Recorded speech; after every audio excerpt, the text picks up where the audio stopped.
అనే దాని మీద రకరకాల అనుమానాలు ఉన్నాయి, రకరకాల అభిప్రాయాలు ఉన్నాయి. మీరు నిన్ననో మొన్ననో ఒక పోస్ట్ కూడా పెట్టినట్టు చూశాను, మాజీ ఎంపీ ఒక ఆయన ఉన్నాడు దీని వెనక అని. సో ఏంటి అసలు ఈ అగ్ని ప్రమాదాలు ఎందుకు జరుగుతున్నాయి, ఏ ఉద్దేశంతో జరుగుతున్నాయి, ఎవరు వీటి వెనక ఉన్నది ఎవరు మీ అభిప్రాయం ప్రకారం?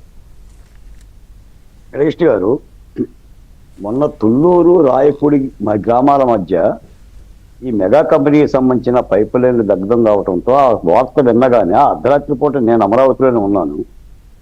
చాలా బాధేసింది. ఎందుకంటే అమరావతి పనులు ఇంత శరవేగంగా జరుగుతుంటే ఈ తగలబెట్టటాలేంటి, ఈ దగ్ధం కావటాలేంటి? ప్రభుత్వం మాది, ముఖ్యమంత్రి చంద్రబాబు నాయుడు గారు, మా ప్రభుత్వంలో ఇలాంటి అరాచకమైన పరిస్థితులు ఏంటి అని చెప్పి చాలా బాధేసి నేను స్వయంగా కొమ్మినేని వరలక్ష్మి గారితోనూ అలాగనే జగన్మోహన్ రావు గారు గాంధీ అని చెప్పి ఒక రైతుతో ఖాతా అప్పారావు గారితో కలిసి స్వయంగా వెళ్ళి చూసాం. వెంకటకృష్ణ గారు, కాదాయా కాల్చారా? ఈ రెండు ప్రశ్నల్లో కాల్చారు అనేది సమాధానం. అవి కాదే కావు, ఉద్దేశపూర్వకంగా తగలబెట్టిన దృశ్యం. ముఖ్యమంత్రి గారు కూడా చాలా సీరియస్గా పోలీస్ అధికారులతో సమావేశం ఇచ్చారు. నాకు తెలిసి, ఎందుకంటే ఉద్దండరాయనపాలెంలో ఎల్ఎన్టీ పైపులు తగలబడి 9 కోట్లు, తుళ్ళూరు దగ్గర తగలబడ్డవాడి మగవాళ్ళే 10 కోట్లు. అంటే ఇక ప్రాపర్టీ ఖర్చుగా నేను చెప్తుంది. అమరావతిలో కూటమి ప్రభుత్వ ఆధ్వర్యంలో జరుగుతున్న పనులను తగలబెట్టడానికి దమ్మున్న నా కొడుకు ఎవడా నా కొడుకు?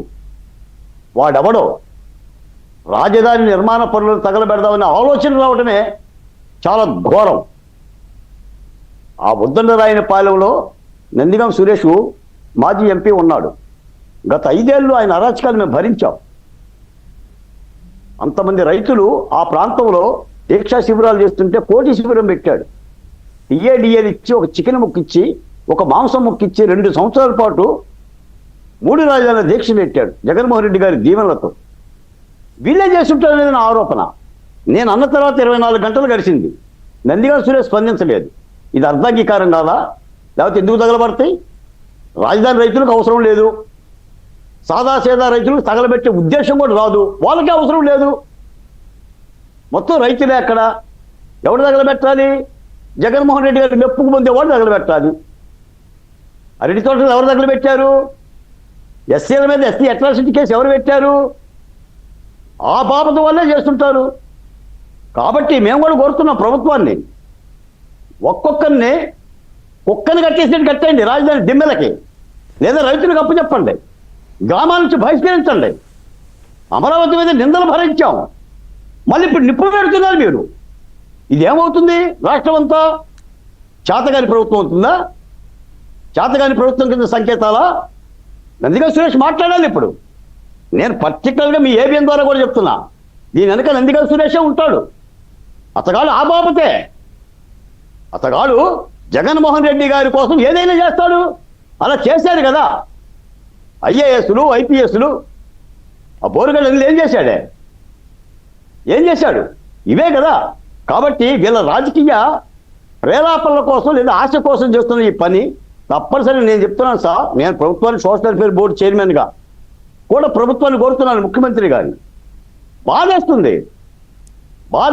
ప్రభుత్వం పవన్ కళ్యాణ్ గారి ప్రభుత్వం తెలియాలి, చంద్రబాబు నాయుడు గారి ప్రభుత్వం తెలియాలి, లోకేష్ గారి ప్రభుత్వం తెలియాలి.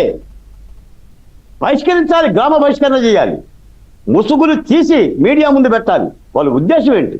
వాళ్ళ వెనక ఎవరు ఉండాలి? అది నందిగా సురేష్ ఉన్నాడా? సజ్జల ప్రోత్సాహం ఉందా? లేదా జగన్మోహన్ రెడ్డి గారు ఏమన్నా ఇలాంటి పని పురమాయిస్తున్నాడా? మరి ఈ రప్పారప్ప రాజకీయాల్లో భాగమా? ఆయన ప్రణాళిక ఎలా అవుతుందంటే, వెంకటకృష్ణ గారు గతంలో సార్ చెప్పా, అసమర్థుడి ఖాళీగా ఉండటం కంటే సమర్థుడికి ఉంపుడు గట్టిగా ఉండటం మేలు అని చెప్పి అందంట. అలాగే ఉంటుంది, తోలు దియ్యాలి.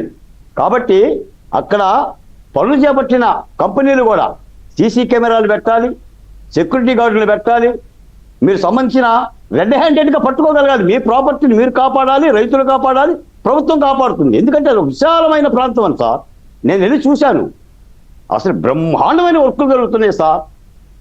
ఎంత గొప్ప వర్కులు అంటే, రేపు 1 సంవత్సరం గడిస్తేనో రెండో సంవత్సరం గడిస్తేనో ఈ ఆంధ్రప్రదేశ్కి అన్నం పెట్టే ఒక అన్నం గిన్నెని, అక్షయ పాత్రని కనులారా చూద్దామనే ఆశతో వందల కోట్ల రూపాయలు శ్రమించి, రైతులు ఉద్యమించి, రాష్ట్ర ప్రభుత్వం ఉద్యమించి, చంద్రబాబు నాయుడు గారు తప్పించి అహర్నిశలో ఎన్ని ప్రణాళికలు చూడండి. సిఆర్డీఏ భవంతి, పట్టాభి గారి కార్యాలయం చూడండి సార్, వెళ్ళి అద్భుతంగా ఉంటుంది.